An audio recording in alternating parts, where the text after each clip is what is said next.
Lionel Canesi, je suis ravie encore une fois de vous accueillir, surtout que c'est un jeune président que j'accueille, jeune dans les deux sens, parce que vous êtes assez relativement jeune et puis parce que vous êtes un nouveau président. Vous avez été élu le 16 décembre dernier, vous succédez donc à Mohamed Lakila, que nos auditeurs connaissent, puisqu'il était avec nous régulièrement sur cette antenne, et ce pour un mandat de 2 ans. Mais c'est un conseil régional de l'ordre que vous connaissez bien, Lionel Canesi. Oui, ça fait plusieurs années que je suis élu à l'ordre, donc j'ai fait 4 ans en région et puis 4 ans au conseil supérieur. Donc voilà, ça me permet de connaître un peu les rouages de notre profession et de notre ordre. Mais c'est bien parce que quand même un mandat de 2 ans, c'est relativement court. Oui. Donc il vaut mieux arriver en ayant déjà toutes les clés pour pouvoir agir au plus vite. Exactement, donc 2 ans c'est très court, donc on a déjà fixé nos objectifs, on est déjà prêt dans les starting blocks. Ça y est. Vous y êtes, voilà, 16 décembre, vous avez pris des vacances, maintenant on est au mois de janvier, on démarre. Il y avait un leitmotiv pendant votre campagne pour cette mandature, c'était servir et être utile à la profession. C'est le propre d'ailleurs d'un ordre, quel qu'il soit, et pour celui des experts comptables également. Ça va s'articuler autour de quels axes ? Alors plusieurs priorités, on a déjà une grande priorité, c'est la simplification. On a aujourd'hui dans notre profession beaucoup de déclarations à faire, beaucoup de process qui sont complètement inadaptés. Donc notre objectif, c'est de lister administration par administration tout ce qui va pas, et puis de faire des propositions pour essayer d'améliorer le système. Voilà, donc c'est pour aider les experts comptables et les entreprises, parce que c'est aussi les entreprises qui sont impactées par tous ces problèmes. Donc c'est de les aider à travers des propositions. Et c'est aussi vous aidez aussi dans l'autre sens, c'est les administrations, parce que vous faites remonter des informations, et c'est toute la force d'un ordre, c'est cela, c'est de faire le lien. Exactement, on est au cœur de la relation avec les entreprises, donc on veut essayer d'aider aussi les administrations, aussi les entreprises, et les cabinets qui sont au cœur du système. Évidemment, donc cette simplification appelée des vœux de tous les experts comptables, je présume. Donc vous allez vous y atteler. Oui. D'autres chantiers en cours ? La transition numérique, on est aujourd'hui au cœur d'une grande transition numérique, d'une digitalisation de beaucoup de métiers. Donc les experts comptables veulent prendre ce changement. Voilà, on n'y échappe pas et puis on veut prendre ce changement à bras le corps. Alors j'ai pas d'inquiétude dans la profession puisqu'on a l'habitude des changements. On a quand même une loi de finances tous les ans qui vient nous changer les règles de fiscalité ou de social, donc on a l'habitude de gérer le changement, oui. Donc voilà, on est en train de s'y atteler, d'essayer de former l'ensemble de la profession aux enjeux de demain. On va faire notre congrès cette année aussi sur le sujet du numérique, voilà, c'est un enjeu majeur aussi pour la profession. Il faut relever, surtout en amont, on ne va pas attendre que les transformations se fassent, il faut y être, il faut faire partie de cette dynamique. Il faut y être, il faut faire partie de la dynamique, et puis il faut aussi anticiper pour essayer aussi d'accompagner nos clients qui vont être aussi touchés par la digitalisation et le numérique. Donc ça comporte aussi un volet formation, c'est-à-dire au départ, dans la formation pour la profession, déjà pour les étudiants, et puis bien sûr une espèce de formation continue quelque part, parce qu'il y a des experts comptables qui sont sur place depuis 25 ans, 30 ans, et pour qui cette transition numérique est un vrai défi. Exactement. Donc on a une obligation de formation continue, une habitude de formation continue aussi dans la profession, donc ça bouge beaucoup, on se forme régulièrement. Et on intègre aujourd'hui le numérique dans cette formation continue. On a un grand plan qui est décidé au niveau national, justement pour accompagner l'ensemble des cabinets, parce que le numérique, ça ne marchera que si c'est l'ensemble de la profession qui prend le tournant. Il ne faut pas que ça soit l'apanage de certains. C'est la transition numérique pour tous. Oui, ça serait vraiment un déséquilibre entre des professionnels qui pourtant ont fait les mêmes études, ont les mêmes capacités. Autre chantier, je crois que vous voulez lutter aussi contre l'exercice illégal de la profession. C'est peut-être quelque chose qui est moins connu de nos auditeurs. Oui, c'est une protection. Enfin, on veut lutter contre quelque part, moi, ce que j'appelle les margoulins du chiffre, qui accompagnent des entreprises. C'est très explicite. Exactement, sans qualification, donc ils font peser un gros risque sur les entreprises qui pensent avoir affaire à un professionnel de la comptabilité, un expert comptable. Et qui vérifie pas en fait. Et qui n'a pas le niveau d'études ni les compétences pour accompagner les entreprises. Et on se rend compte souvent que ça crée des problèmes, que ce soit des problèmes fiscaux, des problèmes sociaux, des problèmes juridiques, de mauvais conseils. Donc voilà, pour aider ces entreprises, on veut lutter contre ces illégaux. La meilleure protection, c'est de vérifier déjà qu'il est affilié à l'ordre, non ? Exactement. C'est la première chose. Il doit y avoir un logo, quelque chose sur les Il y a un annuaire papiers. De toute façon qui est sur le site. Il suffit d'appeler aussi le conseil régional qui est à la disposition. Voilà, et de demander. Autre chose aussi qui vous tient à cœur, je crois bien, c'est la promotion du baromètre Éco-Expert Provençal-Côte d'Azur. Oui, c'est un sujet très important pour nous. On est aujourd'hui... On va rappeler quand même ce que c'est. Voilà. Oui. Donc le baromètre expert comptable, on a aujourd'hui... on fait les déclarations d'impôts, déclaration de TVA, déclaration sociale, mensuel de l'ensemble de nos clients, ce qui nous permet de collecter des données économiques tous les mois. Et l'analyse de ces données nous donne la tendance, pouls de l'économie française sur les TPE-PME. Vous avez un instantané régulier en plus qui se renouvelle régulièrement. Voilà, on peut le sortir tous les trimestres, le temps d'analyser les données, mais ça nous permet d'avoir le pouls de l'économie des TPE-PME. On a des données macroéconomiques sur les grandes entreprises, mais pas sur les TPE-PME. Et les TPE-PME, aujourd'hui, c'est le poumon économique de notre pays. C'est 93%, voilà, c'est 93%, c'est plus d'1,5 million d'entreprises. C'est là où il y a le vivier de croissance et d'emploi. Et c'est des entreprises qui sont pas forcément ni écoutées, ni aidées. On le verra dans la loi de finances tout à l'heure. Donc c'est vrai que c'est très important pour nous d'avoir des informations, de pouvoir analyser ces informations et de faire remonter aux décideurs voilà ce qui se passe dans les petites entreprises et en temps réel. Et de ne pas attendre 2-3 ans, de dire voilà, il y a 2-3 ans, il aurait fallu faire ça, mais c'est trop tard.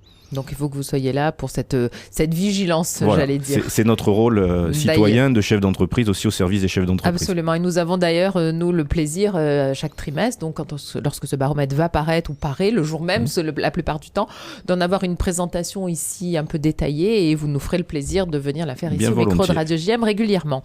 Alors bien sûr, l'ordre que vous présidez, Lionel Canesi, n'est pas hors sol. Et donc tout ce qui se passe autour de nous influe ou en tout cas fait que les experts comptables tiennent compte de tout cela. Et on a des élections, ça n'a échappé à personne. Nous sommes en pleine primaire de la gauche, mais des élections à la présidence de la République qui seront suivies par des élections législatives. On sait évidemment ce que ça peut entraîner ou pas pour votre profession. Et c'est vrai que vous êtes certainement en train de scruter les programmes, enfin ceux que l'on a déjà entre les mains, de regarder ce qu'il en est. Quels sont les enjeux pour votre profession ? Il y a déjà un enjeu pour les entreprises, les TPE-PME, donc, et à travers ça, pour notre profession. Donc c'est déjà de savoir est-ce que les mesures qui sont proposées par les candidats vont avoir un impact positif ou négatif sur ces entreprises. Donc pour ça, dans son rôle citoyen, l'Ordre a décidé de lancer ce qu'on appelle campagne expert. Donc on va analyser sans parti pris politique, puisqu'on n'a pas à rentrer là-dedans, l'ensemble des mesures quand on connaîtra les candidats, donc l'ensemble des mesures qu'ils vont proposer et leur impact dans les TPE-PME. Donc on va faire une analyse comparative. Voilà, une analyse, un benchmarking quelque part en disant voilà, telle mesure est proposée, voilà pour nous quel va être l'impact pour les TPE-PME. Est-ce que ça va être positif, négatif ? Et à chacun de juger si c'est bien ou pas. Exactement. Voilà. Et sans faire de parti pris politique, c'est vraiment une analyse de chef d'entreprise des mesures proposées. C'est-à-dire que tous les professionnels qui sont affiliés à votre ordre, d'ici, allez, on va dire à peu près fin mars, auront en main toutes ces répercussions possibles selon les candidats. Oui, c'est l'objectif. Donc l'objectif, ça sera de mettre aussi sur notre site internet l'analyse de ces mesures. Ce sera consultable, de pouvoir savoir ce qu'il en est. Et puis ça permet, bon, pour les professionnels bien sûr, mais pour chacun de nous d'y voir un peu plus clair dans les propositions, parce que ce n'est pas toujours le cas. On n'a pas la finesse de l'analyse que vous pouvez apporter. En fait, on est des spécialistes de l'économie et de l'entreprise, donc on veut apporter notre finesse, notre analyse, notre expertise sur le sujet.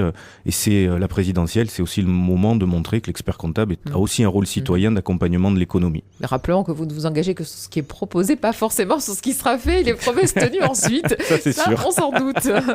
Vous avez évoqué ces fameuses lois de finances qui, chaque année, bouleversent un petit peu le paysage économique. Alors, la loi de finances de 2017 a des impacts, bien évidemment, sur ces TPE-PME. L'État a annoncé, par exemple, la généralisation progressive de l'impôt sur les sociétés à 28%, mais aussi le renforcement du CICE dont on a beaucoup parlé l'an dernier. En tout, il y a 8 mesures afin, je cite, de renforcer leur capacité d'embauche et d'investissement. Alors, qu'est-ce qu'en pense la profession ? Qu'est-ce qu'en pense le président de l'Ordre des experts comptables de notre région ? Comment vous le voyez ? Est-ce que vraiment tout cela va arranger les choses ? Déjà, on a une première interrogation, c'est est-ce que les mesures qui sont dans cette loi de finances vont s'appliquer un jour ? Puisqu'on a quand même une présidentielle, vous le rappeliez tout à l'heure, qui arrive. Donc, ce qu'a fait un gouvernement, un autre peut le défaire. Donc voilà. Donc on est déjà. C'est-à-dire le temps que ça soit appliqué, on aura un nouveau président. Exactement. C'est ça, ça sera peut-être jamais appliqué. Après, si on parle de l'impôt société, donc aujourd'hui on a une mesure qui vise à réduire le taux de l'impôt société, qui est de 33,1 aujourd'hui, à 28%. Donc ça va se faire dans le temps, puisqu'on est, je crois, jusqu'à 2022, avec cette année 3 taux. Donc c'est encore une usine à gaz. Et si on regarde l'impact pour une TPE-PME qui va bénéficier au maximum de la baisse à 28%, c'est 2 000 € par an.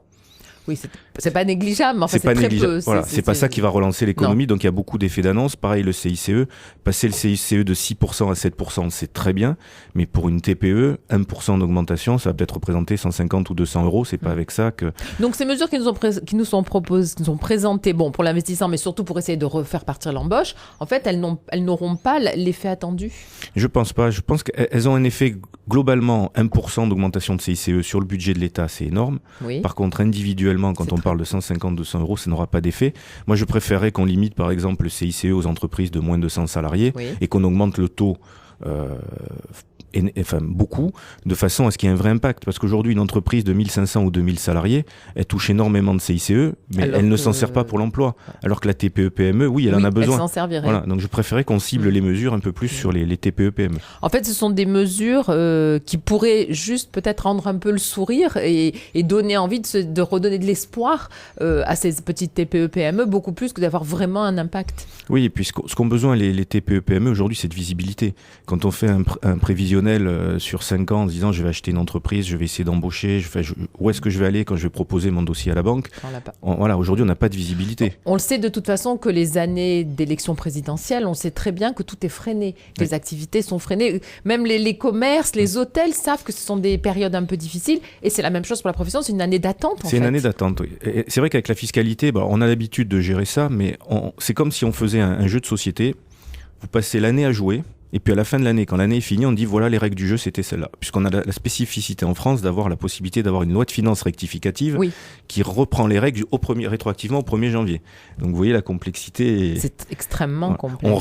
On rêve d'une mandature qui arrive, qui dit voilà, on est là pour 5 ans, voilà, loi fiscale pour 5 ans. Et ça bouge pas pendant 5 ans. Et vous savez comment ça serait ça la vraie simplification. Exactement. En fait. Et ça permettrait d'avoir de la confiance aussi, de la visibilité pour les entrepreneurs. Et c'est ça qui redonne. Il faudrait faire comprendre que c'est ça qui redonnerait confiance aux investisseurs, pour l'embauche, évidemment. Tout cela pourrait refaire partir durablement l'économie.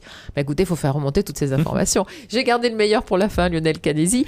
Le prélèvement à la source. Alors, ça y est, c'est décidé. Ça devrait être appliqué en 2018, c'est ça ? Pareil. Normalement, enfin, s'il n'y a pas de changement, en tout cas, même à aujourd'hui, interrogation. on parle à l'instant T. Voilà. Ça. Donc, 1er janvier 2018. Ce qui va être compliqué, c'est l'année de transition. C'est celle qui va être complexe. Alors, je rappelle que le but de cette réforme, c'est d'éviter le décalage entre les revenus perçus et le paiement de l'impôt de l'année suivante. Remarque, on a pris l'habitude. Ça entraîne une juste répartition tout au long de l'année, mais comment ça va se passer ? Cette fameuse année qui fait peur à tout le monde, je présume qu'elle ne réjouit pas non plus les experts comptables. Disons qu'ils nous ont fait un système qui se ressemble plus à une usine à gaz qu'autre chose. Alors, c'est pas une réforme de l'impôt sur le revenu, c'est une réforme du recouvrement de l'impôt. La bonne idée, en fait, c'est de lier la perception d'un revenu au paiement de l'impôt et pas de décaler l'impôt 1 an ou 1 an et demi après, comme c'est le cas aujourd'hui. Donc, un salarié va toucher son salaire de janvier, ce salaire sera net d'impôt. Donc voilà, c'est plus facile. La problématique, c'est d'arriver à faire le joint entre un système où on payait décalé et le système où on va payer immédiatement. Donc c'est pour ça qu'ils parlent d'année blanche. En fait, c'est pas une année blanche puisque on va avoir ce qu'on appelle un crédit d'impôt sur l'année 2018. Puisque au 1er janvier 2018, le salaire de janvier 2018, on va payer l'impôt 2018 avant l'impôt 2017.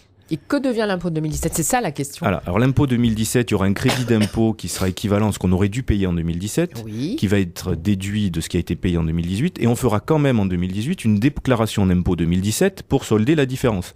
C'est très simple. Voilà, c'est très simple. C'est une vraie usine à gaz. Il n'y a pas d'année blanche. En fait, on va récupérer l'impôt 2017 le jour de notre décès. Donc, vous voyez le cadeau fiscal extraordinaire. Donc, Et ça, je trouve que c'est pas assez dit. Tout ce que vous avez dit jusque-là, je l'avais bien compris, mais j'avais pas compris qu'il fallait attendre en fait il va rester en suspens en permanence. Puisqu'en fait, on va payer en 2018 l'impôt 2018, on n'aura jamais payé l'impôt 2017. Oui, ça j'ai bien compris. Voilà. Et c'est au décès où on ne paiera pas l'impôt 2017. Voilà. Donc, par contre, comme on ne paiera pas l'impôt au moment du décès, on aura quand même la masse successorale qui augmentera et l'État récupérera quand même un peu de l'impôt qu'il n'aura pas perçu sur les droits de succession. Je me doute qu'ils ont essayé quand même de trouver une solution. Mais est-ce que vous pensez, ça c'est une question un peu personnelle, en tout cas autour de vous aussi, avec dans les autres régions, vous en avez certainement discuté, est-ce que vous pensez que ça va être appliqué ? C'est-à-dire que la prochaine président de la République, le prochain gouvernement, la prochaine assemblée gardera en l'état ce qui a été décidé ? La question, c'est le en l'état. Je pense que dans les années à venir, on va aller vers l'impôt à la source. Il n'y a pas de souci. Le problème, vous êtes pour de toute façon, c'est plutôt on une chose. On n'est pas contre. Ça permet vraiment de lier la perception d'un revenu avec le paiement de l'impôt. Par contre, c'est le en l'état. Je vois mal si la majorité change, une majorité appliquer un texte sur lequel elle a voté contre à l'Assemblée. Mais c'est ça le problème. Donc c'est le en l'état. Donc elle le gardera, elle le décalera sûrement parce que je vois pas un président de la République arriver en mai en ayant le 1er janvier 2018 une réforme de l'impôt.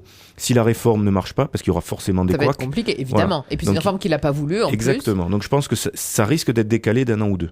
Bon, on verra. En tout cas, on restera attentif. Bon, pour terminer, pour essayer de donner quand même une idée générale, Lionel Canési, à nos auditeurs, quels sont les enjeux pour votre profession en 2017 ou quel est l'enjeu principal selon vous? Pour nous, l'enjeu principal, c'est d'accompagner les entreprises dans la simplification. C'est ça, c'est la simplification. De toute façon, tout ce que vous nous avez évoqué avec nous, chaque fois, il y a un dénominateur commun, c'est simplification. C'est la simplification. Les entreprises aujourd'hui ont besoin de passer du temps sur leur carnet de commandes, sur leur développement et moins sur l'administratif.